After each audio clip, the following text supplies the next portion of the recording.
Alright, so I got the front bolster all painted up. Before I bolt this onto the tractor, there's a few pieces I got to add to it. On this side, the first thing I'm going to do is install the seal here. And this seal is a number SKF 23710. And the spring side is going to go up towards our oil reservoir. Now when we install this seal, there is no stop on here. So the manual says when you install this seal, from the face of this seal to this machine surface here needs to be 1.5 inches. So that's how far we're going to drive it in. Now I'm going to put a little bit of silicone on mine because I got a bad place right here on my casting. Even though this seal has some paint on it, I really don't want this to leak because this is in a pretty bad place to try to fix. So I'm just going to put a little bit of RTV on mine before I drive it in. Okay, so I got a little bit of silicone on there. And I'll just set it in there.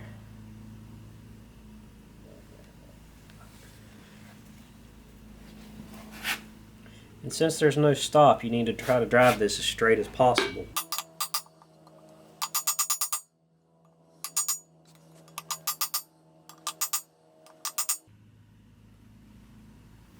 Okay, so let me check it now.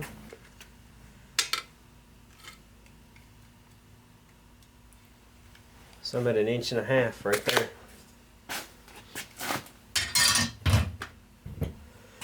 So on this particular seal, there's maybe a 1/16 inch sticking up from being flush. So now we're going to install our race. And that particular race is a 3920. It'll just go in there and just be tapped in. Now I didn't film removing this race. The way you can remove this race is if you have a MIG welder, they can weld you a really thick bead all around the center and let it cool, and it'll pull that race in just a little bit and you can easily knock it out. The race you're going to tap in until it seats.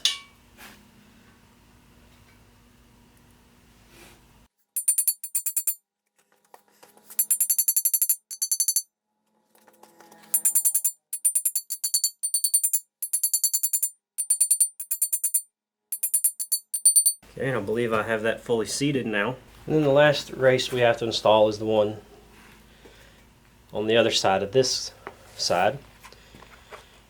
And you can actually buy this in a set from Timken. Part number is set 5.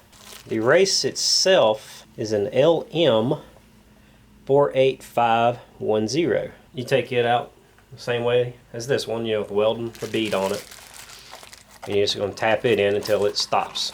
And once I get that installed, this piece is now ready to have the axle cradle bolted to it, and then we'll go put all this onto the tractor.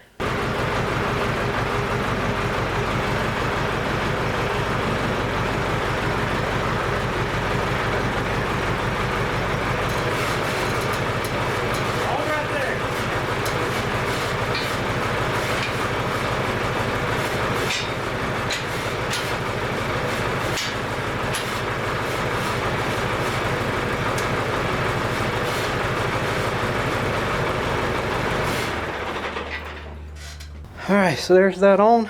Now I just got to torque them down. Alright, so I got this front end all torqued down.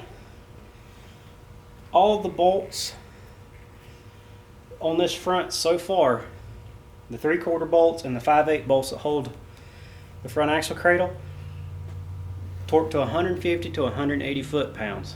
I set mine at 165, which is right in the middle. On the cradle, to the side rails, all the bolts are the same. The bolt over here in the upper left-hand corner is a little longer. So that's where your long bolt goes. But now I got this setup done. My next step is going to be to get the actual steering back in here and get this sealed up. And then I'll get the front axle put on. Okay, we got the lower bearing for our steering upright here, ready to press on.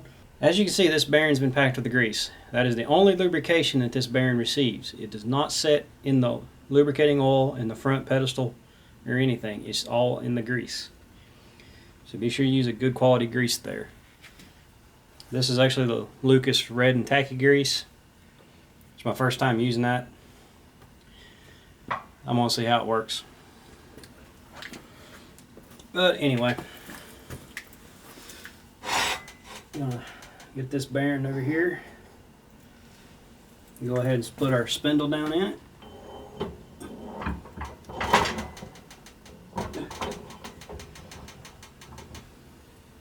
And I don't think I mentioned it, but that is a 3984 bearing. And then just like every other bearing, I'm going to press it until it fully seats.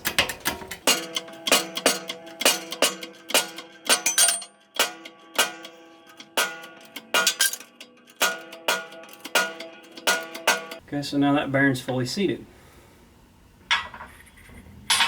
And probably before I actually put it up into the tractor, I'll probably add a little bit of grease to it. But this is now ready to go be put in. Alright, so it's time to start putting this front steering back together. The first piece to go in is actually the side pitman shaft, if you want to call it that. These I want to put a little dab of oil onto,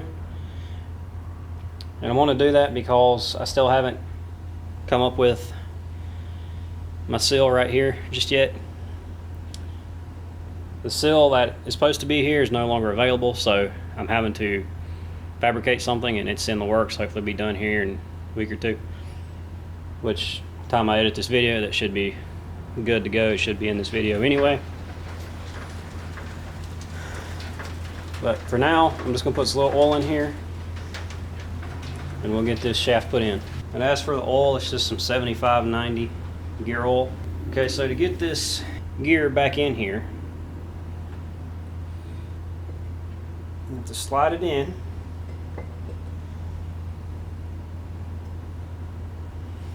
Trying to remember exactly how I did this. And it went in like that.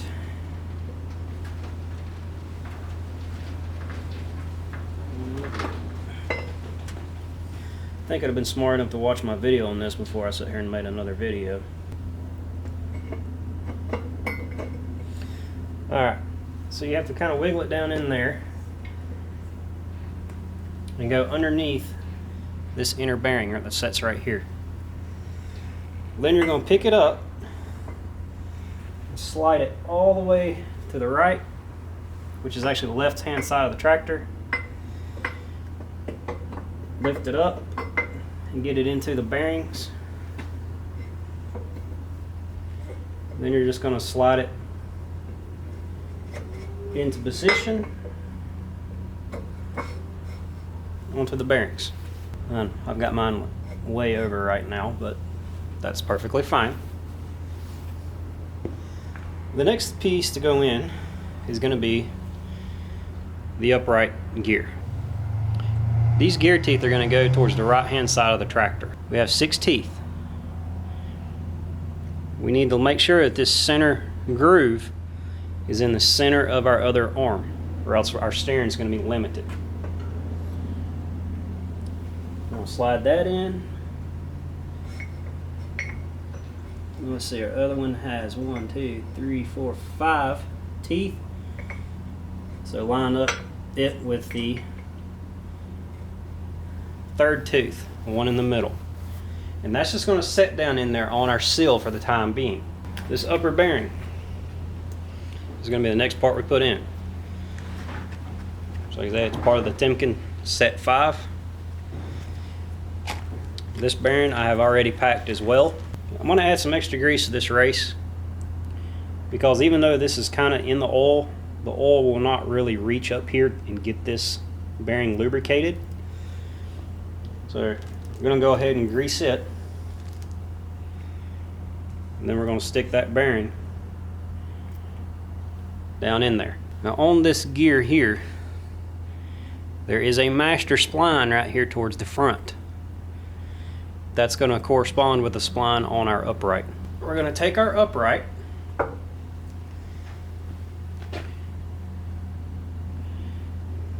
I'm just going to add a little bit of grease here where the seal will run, just so it isn't a dry surface. And then, like I said, I want to add a little bit of grease to that. This is kind of one area where you really can get sloppy a little bit. So now we're going to take this upright and we're going to install it, and then we're going to put the nut on it. And it's just a nut, there's no washer. Keep in mind our master spline right here is going to be towards the front. Okay, I just took a Sharpie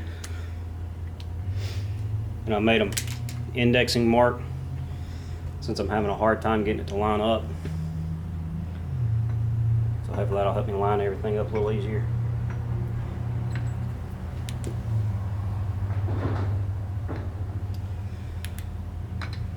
Okay, let's try this again.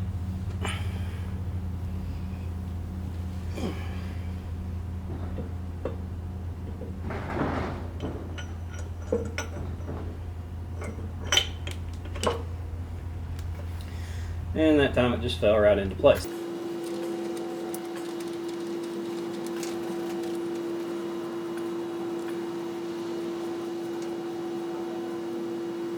There's not really a torque spec on this, it's just remove the end plate.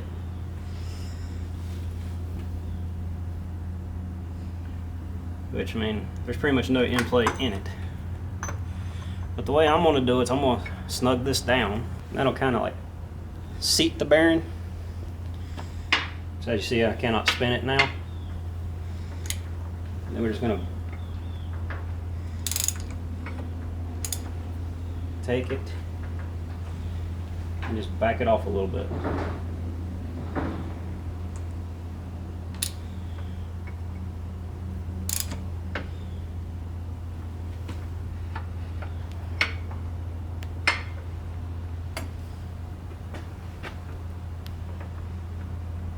As you see, it spins.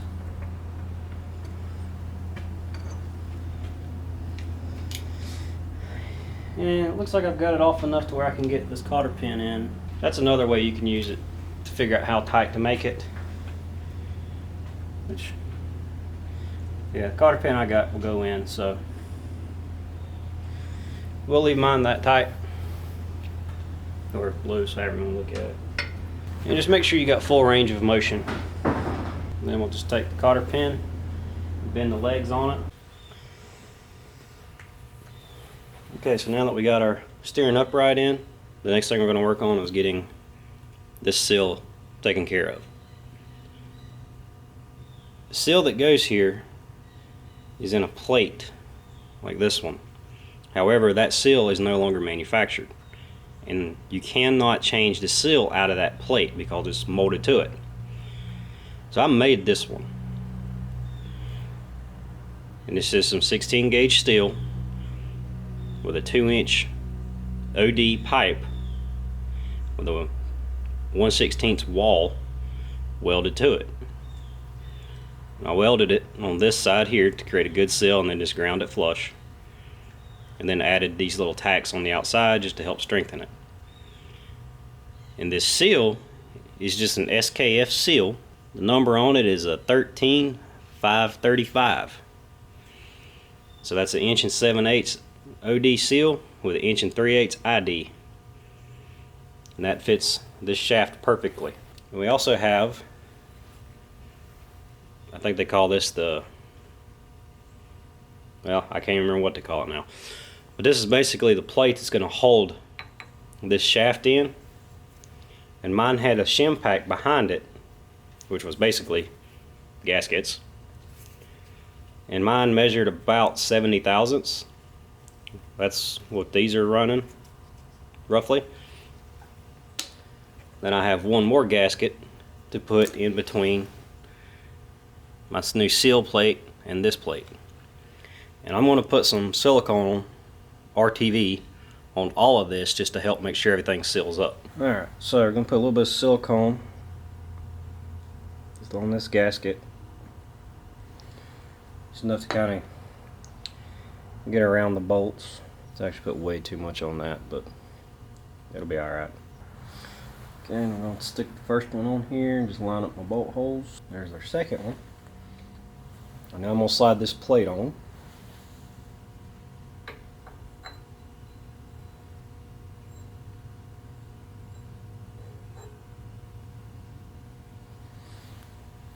We'll take our last gasket.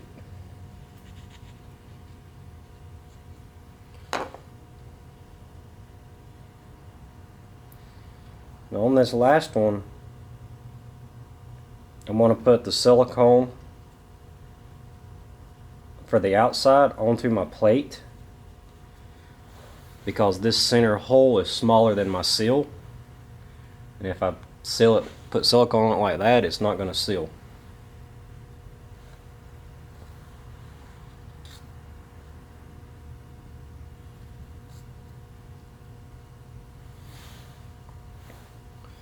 And the reason I'm putting silicone on here is because the original seal, this was all rubber out through here, which would seal against that plate. However, I do not have that now, so I'm just going to silicone this piece to that gasket.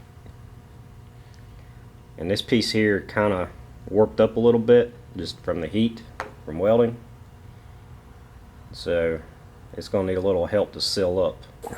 Then we'll slide this seal on. I do need to put a little bit of grease on that. Okay, so there's a little bit of grease there on that seal lip.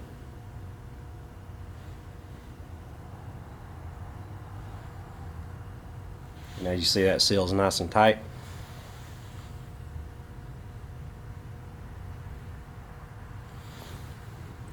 Now we'll put our bolts in it and get it torqued down. Alright, so you're going to torque this to 35 to 40 foot-pounds. Unfortunately, mine is not 100% centered, so I can't get on this rear bolt too well with a socket, so I'm probably just going to use a wrench, open-end wrench, and tighten mine down. And be sure this spins whenever you get finished. So mine's really tight and I might have to take it out and redo it. Alright, so I got this turning now. I actually had to go back and add another gasket in here to raise it from 60 to 90 thousandths, because this is some 32nd of an inch gasket paper, but it's like a rubber fiber paper. So I have 3 gaskets total here, and I ended up just siliconing my plate down because I didn't feel like going and making a whole nother gasket, so I just siliconed it. Should be fine, it's no issue there. So now I'm going to go ahead and put the oil in here before I put the top plate on. I'm just using some 7590 gear oil. It takes 2 quarts, and you can also check it with the hydraulic dipstick, but for right now I'm just going to put 2 quarts in it and let it set. And this is actually the 2nd quart. I did the first one off camera just to make sure nothing was leaking. That, and it's kind of boring watching me just pour oil into something. Alright, just to prove to you that it does turn.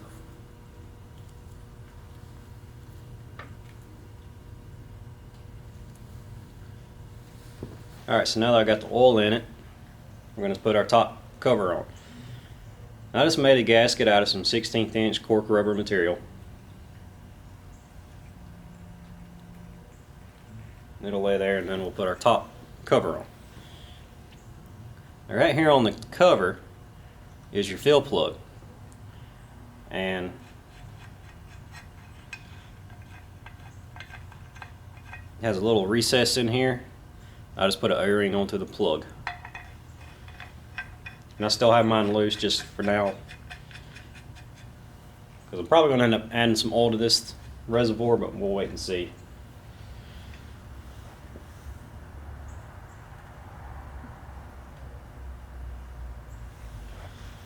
Now I took this off, one bolt was mismatched.